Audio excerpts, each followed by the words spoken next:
Shri Krishna Namaha, Shri Gurubhyo Namaha. Now, the continuation of The Seek the Eternal by Shri A. Parthasarathi. This is part 3. Thus, a man perfection living in the Supreme Self becomes a witness of the changing phenomena instead of being a victim of the same. Not understanding this truth, man in his ignorance identifies with the world and develops a vanity for his youth and strength, his wealth and possession, and his power and popularity. Little does he realize that they are transient and short lived. Nothing in the world is permanent.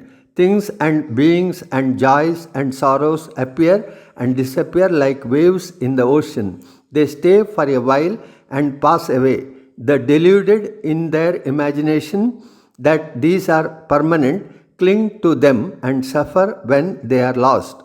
The wise detachedly witness the procession of change and remain unaffected by it all. There is a story which illustrates this idea. A Greek boy decided to leave his home and seek his fortune in foreign countries. On the eve of his departure, his father blessed him and presented him with a ring. The boy put it on and departed. Within a short time, he became a prosperous and wealthy man, and he was offered the hand of a rich heiress.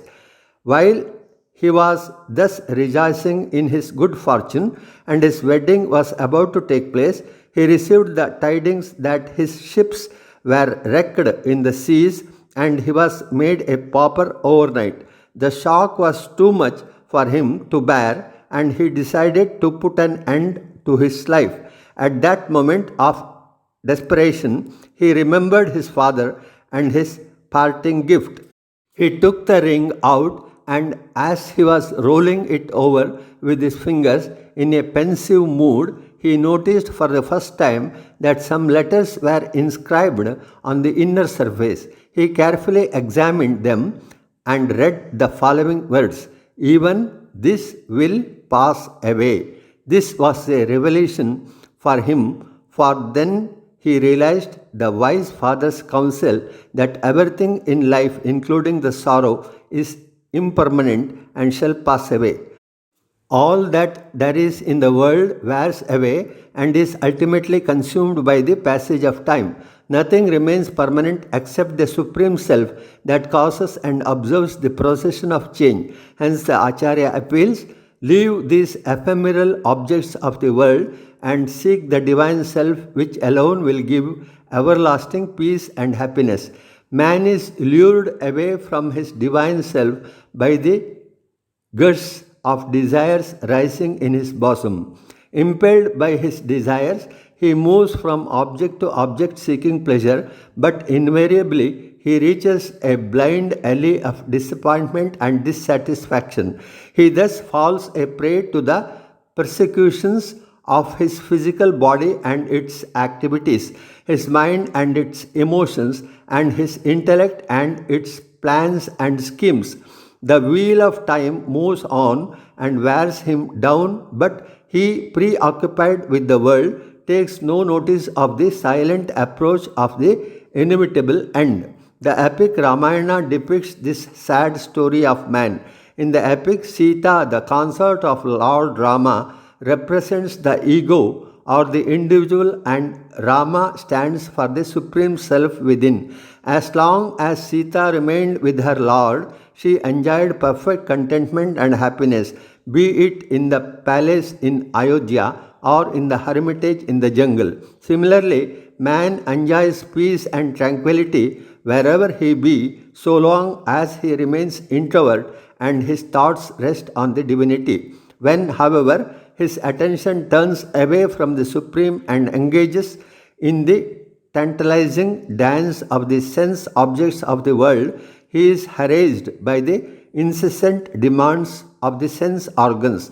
This idea is brought out by Sita being attracted by the golden deer. The moment her attention was diverted away from Rama and she longed for the deer, A plethora of troubles began for her. Thus, desire was the cause of her suffering under the tyranny of Ravana, the 10 headed monster. Ravana is only a symbol for the 10 sense organs under whose control and power man seems to be functioning when his mind is ridden with desires. Desire is the root cause for the sorrow and misery of mankind. The sense objects of the world create the desire to be possessed and enjoyed and consume man's energy in his incessant attempts to satisfy his passions. The Bhajagovindam checks such lascivious thoughts and deeds and renders one contemplative by posting some self introspective questions. Why are you endlessly worrying over wealth and women? Is there not an omnipotent and benevolent Lord who protects all living creatures and maintains perfect harmony in the universe? Would he neglect you alone? Why are you so self centered? When such a line of thinking is developed and maintained, the mind expands to accommodate the concept of an all pervading divine expression, in the light of which all egocentric desires vanish. Shankara, being a philosopher with practical outlook, suggests a technique by which one can develop this spiritual vision and thereby dissolve the desires. The suggestion is to develop association with the good, and this implies that one should maintain a constant contact with divine people, with chastened emotions, and with noble thoughts contained in the scriptures. The association with the good is compared to a boat. Just as a boat is used to convey passengers from one shore to another, the association with the higher values of life helps one to cross over from the realm of animal passions and agitations to the abode of peace and bliss. Even whilst crossing the ocean, the boat protects one from severe lashings of the waves. It may rock a little when the sea is rough, but it does not roll over. Similarly, in life's pilgrimage, the scriptures and religious masters protect man from the onslaught of problems and challenges of the world. He may at times get a little jolted, but never will, as long as he is in contact with the higher truth, get destroyed by such adversities. He who discards the technique halfway, like the one who jumps overboard in mid ocean, is bound to meet with the disaster and destruction. Another interesting aspect of metaphor points out that the boat's stability is maintained by the proportionate balance between the height of its mast and the depth of its keel. The longer the mast, the deeper must be the keel to prevent the boat from toppling over. The height of the mast stands for material prosperity or the standard of living, while the depth of the keel represents one's spiritual development or standard of life. As the standard of living soars higher, man must concentrate on the development of his own inner personality and thus proportionately increase his standard of life. Unless an equilibrium is thus maintained between external prosperity and internal discipline, man is prone to succumb to the temptations of the world and wreck his life. Hence, the Acharya appeals, keep your desires well under control by intelligent association with the higher values of life and reach the supreme abode of peace and bliss. Bhajagovindam, comprising 31 stanzas, opens with the chorus song. Then follow two sets of stanzas, numbering 12 and 14 each. The first set, completed in the first chapter, is attributed to Shankaracharya himself, while the second, which will now be taken up, is said to be the reply of his students to the implied warning to them to lead a clean and ethical life.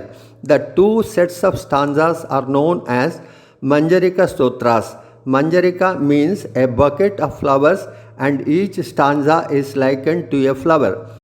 The title itself has a deep philosophical suggestion indicating the goal of human evolution as well as the path leading to it. The flower's attractions are threefold: its appearance, its fragrance, and the honey lying in it. The beauty of the physical form in the flower is available to one and all who perceive it. However, its fragrance is enjoyed by such of those who have a little time to pause and take in its scent. Lastly, the honey lying deep within it is accessible only to the bees which court the flower. In this metaphor, the shape and color of the flower may be likened to the rapturous melody which has made the verses popular in India. Their meter and rhythm are appreciated even by a casual hearer who has no time or inclination to study the wealth of the ideas contained therein. The fragrance in the flower represents the many practical instructions embedded in the verses. These instructions prescribe the mode of right living, and they can be followed by only those who endeavor to study and understand their meaning and significance. The honey stands for the subtle philosophy of Advaita or non dualism, which is available to the rare few who approach the text with a contemplative mind. An aspirant of the last category is compared to a bee which reaches the recesses of the flower to suck the honey. A bee has 6 feet and they represent the five sense organs and the mind. It flies with its two wings from flower to flower seeking honey. So too, man uses his emotional and intellectual faculties in the world for seeking his joys. But true happiness lies in the philosophical contents of this poem, and he has to obtain it in the same manner as the bee procures honey from a flower. After alighting on the petal of a flower, the bee folds both its wings, creeps down the pistil, and juts out its proboscis and sucks the honey. Having done so, it rolls back the proboscis and flies out into the open again, seeking fresh flowers and more honey. Similarly, man approaches the verses with his emotional and intellectual faculties, but to absorb the subtle philosophical implications, he has to use his power of contemplation, that is, proboscis. Contemplation is created by blending one's head and heart. It is not a mere intellectual discrimination, nor is it a blind devotion, but a healthy combination of both. When man thus collects the subtle philosophical truths in the calls of the intellect, he is replete with the divine bliss of realization, like a comb completely filled with honey. Thereafter, there is no need for him in that state of absolute fulfillment to seek any further happiness. The second set of Manjarika Stotras starts with the description of an ascetic with matted locks and ochre robes, living on bare necessities of life and yet mentally entertaining the host of desires. Such men can never reach the supreme reality as long as desires persist in their bosom. The state of perfection can be gained only through renunciation of desire. Renunciation, however, is not to be construed as mere physical retirement from the activities of the world, but it is the measured by the disinterest that an individual bears for the world at the mental level. It is a state of mind. In the case of ascetic described above, all the religious paraphernalia are adopted only as a means of gaining a subsistence in the world, but have no bearing on his inward unfoldment.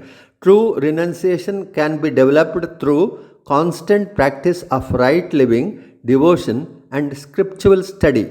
Hence, the Acharya appeals: renounce your desires, they are insatiable, and seek the eternal truth within. Desire is the barrier that separates man from God. It has been personified as the devil in all religions. Christianity calls it Satan, Islam as Satan, Buddhism as Mara, Hinduism as Asura, and so on. A total victory over desires alone will enable man to regain his state of godhood. To achieve this, one tries to eliminate desires through sensuality, another by abstinence, and a third by a balanced practice of both. But none of these physical practices can by itself eliminate desires. If, however, one acquires the knowledge of the higher values of life and translates them into action, the lower impulses automatically drop off like the petals of a flower which fall away when the fruit begins to emerge. The Bhajagovindam has taken three illustrations from life showing the futile endeavors of man to release himself from the persecution of desires. Here ends the part 3 of Seek the Eternal. Next is part 4. I pray God for the best of all. Sri Krishna Arpanamastu. Sri Krishna Namaha, Sri Gurubhyo Namaha. The continuation of Seek the Eternal by Sri A. Parthasarathi. This is part 4. The Bhajagovindam has taken three illustrations from life showing the futile endeavors of man to release himself from the persecution of desires. The first of them describes an old man whose physical energy has been sapped away by constant indulgence in the sensual pleasures, but whose desires have not left him.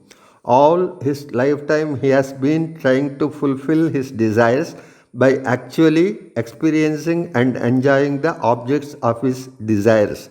But the moment each desire is fulfilled, scores of fresh ones spring forth within his bosom.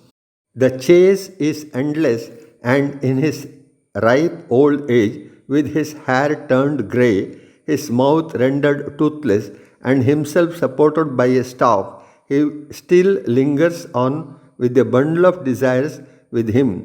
Sense gratification by itself cannot expel desires from one's bosom. The second illustration is that of one who attempts to overcome desires through abstinence at the physical level. Mere physical retirement from the world of objects will not help a person who is still possessed with sensual desires. Such a man is described as wearing no clothes, making use of the heat of the sun or fire or his own limbs to protect himself from cold. He possesses nothing, receives alms with scooped palms, and takes shelter under the trees, and yet he is bound by a host of desires rising deep within his bosom. This is sheer suppression and persecution which can never eliminate desires. The third variety is one who neither indulges too much in sense activities nor abstains from the world as the ascetic, but goes on pilgrimages, observes oaths, distributes gifts of charity, and mechanically leads a ritualistic life. These routine practices without proper mental detachment will not, even after living 100 such lives, release one from the bondage of desires. Thus, man in his ignorance adopts various external measures to overcome the desires agitating within. In fact, the subtle desires in one's bosom cannot be regulated and controlled by mere gross physical actions unsupported by proper mental attitude. Raga in Sanskrit means desire or attachment, and Vairagya denotes the transcendence of the raga. The concept of Vairagya is the one of the greatest contributions of the Vedantic philosophy, but its significance lost in the passage of time has led to confused practices of the type mentioned above. Vairagya or renunciation has no bearing whatsoever upon the performance or retirement from objects or activities of the world, but lies in the development of proper mental attitude with regard to one's relationship with them. Vairagya is essentially an attribute of the mind. A Vairagi or a man of renunciation need not necessarily run away from or object the world and its activities, but on the contrary, remaining amidst them, he maintains the right relationship with the world and performs his obligatory duties without a sense of possessiveness or an anxiety for the fruits thereof. A false sense of detachment arises in man when he is ignorant of the value and the joy contents of the objects in question, or when he has no capacity, physical or otherwise, to enjoy them, or when the objects themselves are not available for his enjoyment. Renunciation in such contingencies is no renunciation at all in the right sense of term, but when he is fully cognizant of the joys in the sense objects and possessing the capacity to enjoy remains in the midst of them and yet maintains an inward feeling of utter indifference for or in disinterest in them, then the state of inner maturity can be characterized as the true detachment. The feeling of detachment does not therefore arise by mere external practices but by maintaining constant attachment with the Supreme Brahman. A man of perfection thus revels in his own self and has no egocentric attachment to the sense objects nor has he a craving for their enjoyment. He lives on the barest minimum, demanding nothing and expecting nothing from the world, as he is ever in a state of total fulfillment and bliss. Hence, the Acharya appease the storm of desires within you and seek the eternal truth. A man of realization is ever rooted in the supreme bliss for the self. Revealing in that state, he neither desires for possession nor craves for enjoyment of the sense objects of the world. Such men live only for the general welfare of mankind and are absolutely indifferent towards the world and its activities. At times, they are found to live in austerity and self restraint. At other times, in apparent luxury and indulgence in the material world, but in effect they are disinterested in either of them. The desires entertained by man for possession and enjoyment of the sense objects create agitations in his mind and they are the cause of his sorrows in the world. The quantum of happiness enjoyed by an individual in the world is inversely proportional to his mental agitations. When desires are eliminated, his mind experiences a state of quietude and he enjoys real peace and bliss. Not knowing this simple truth, man pursues the sense objects in quest of happiness only to find his desires multiplied and his agitations increased. But the perfect one, who revels in the experience of bliss within, attaches no value whatsoever to the world and its objects and remains unconcerned and unaffected by the environment and the happenings around him. The Shastras recognize the privilege of such a man to live as he likes, to live amidst the rest of the mankind or in solitude away from the din and roar of the marketplace. The license to live in the manner aforesaid is sanctioned by virtue of the fact that the world no longer holds a fascination for him. None of the sense can in any way augment his supreme bliss, and he has no personal interest in the terrestrial world. He has nothing to gain for himself, for he has reached the highest. Whatever he does is dharma or righteousness, since his activities are directed only towards the welfare and prosperity of all living creatures. The lives of such mighty men in the outer world seem to be divergent and distinct from one another, though they have a common vision of infinite reality. Some, like Shankara and Vivekananda, lead a dynamic life, while others, like Ramana Maharshi, live in quietude and seclusion. Whatever their activities, they are in perfect attunement with the Supreme Brahman and lead humanity through better and nobler living to the same infinite goal of bliss and beatitude. Failing to understand the disinterested and desireless nature of the activities of the great masters, several criticisms are leveled against their apparent indulgence in the world. Such critics have not spared even the divine incarnation of Lord Krishna for having danced with the gopis, milkmaids. Little do they know that the Lord had no interest whatsoever either in the dance or in the gopis, but he played his role perfectly to convey a deep philosophical idea. The gopis represent thoughts and Krishna the pure consciousness within. The consciousness gives sentiency to the thoughts but remains like Krishna unaffected by the unconcerned with the thoughts and that dance around and about it. This real test of man of perfection does not therefore lie in assessing his physical activities but in finding out where his mind rests. A man of enlightenment is one whose mind is constantly rooted in Brahman. He alone revels in the experience of that ecstatic bliss. Shankara uses the word Nandati with a suggestive import to describe the supreme state of enjoyment of such a man. Nandi is a bull which Lord Shiva uses as his vehicle. In the temple of Shiva, the Nandi is always seen in front of the idol with its face turned towards it. The significance of it is as follows. Man is at present extroverted and is struggling hard with a selfish motive to gain more and more joy for himself.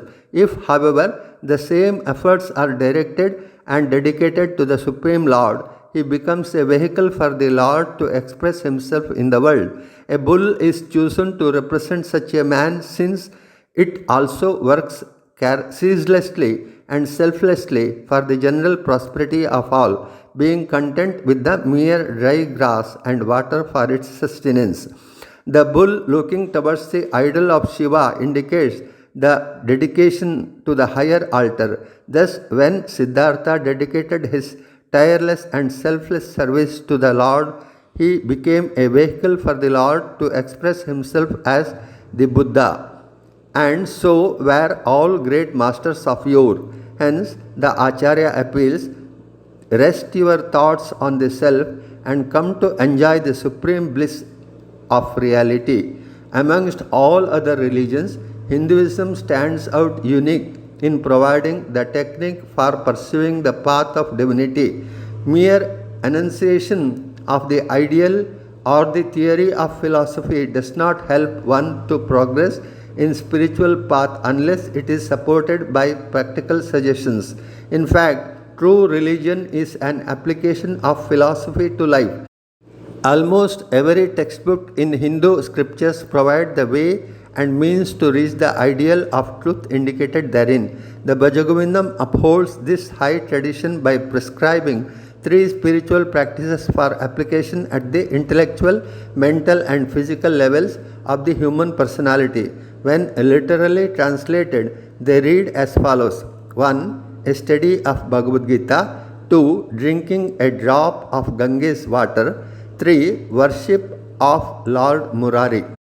The words are simple, but their suggestive import is deep and needs elucidation. After proper understanding, one finds in them the prescription of clear and precise disciplines which are essential for evolution to the state of perfection. The study of Bhagavad Gita is not to be taken in literal sense so as to mean a fanatic attachment to the particular scripture. The Gita is mentioned only because it represents the quintessence of the Hindu philosophy. There is nothing which this sacred book has omitted, which man needs to know for his spiritual unfoldment. The Gita is often described as the milk drawn from Upanishads.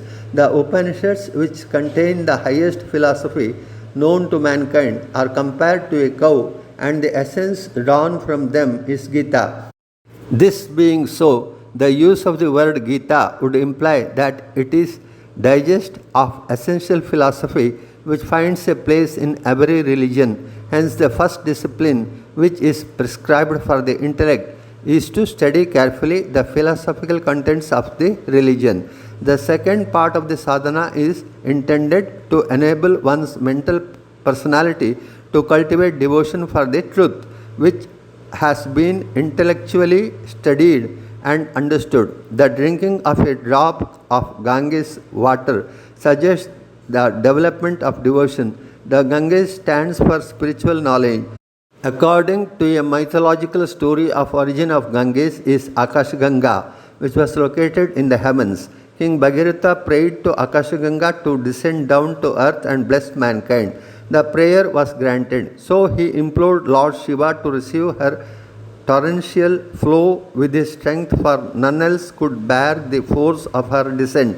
Shiva accordingly received the water in his locks but disappeared into the jungles for meditation. The king once again prayed to Shiva to release the water to earth. The story goes on to say that the flow of present Ganges is made up of water trickling from Shiva's locks. The significance of the story is that spiritual knowledge is beyond intellectual comprehension, which is indicated by Akashaganga being located above in the heavens. In order to contact it, one has first to develop tapas or self-control, which Lord Shiva proverbically stands for. After taking in the knowledge of intellectuality, one has to retire to a quiet place for contemplation with a devoted heart. Unless intellectual understanding is supported by devotional feeling, there can be no spiritual unfoldment. To drink a drop of Ganges water is to become one with it, which means that the seeker becomes one with spiritual knowledge, and this is achieved only by exercising the head as well as the heart. Here we end the part 4 of Seek the Eternal. The rest can be seen in part 5. I pray God to bless all with all the best. Sri Krishna Arpanamastu.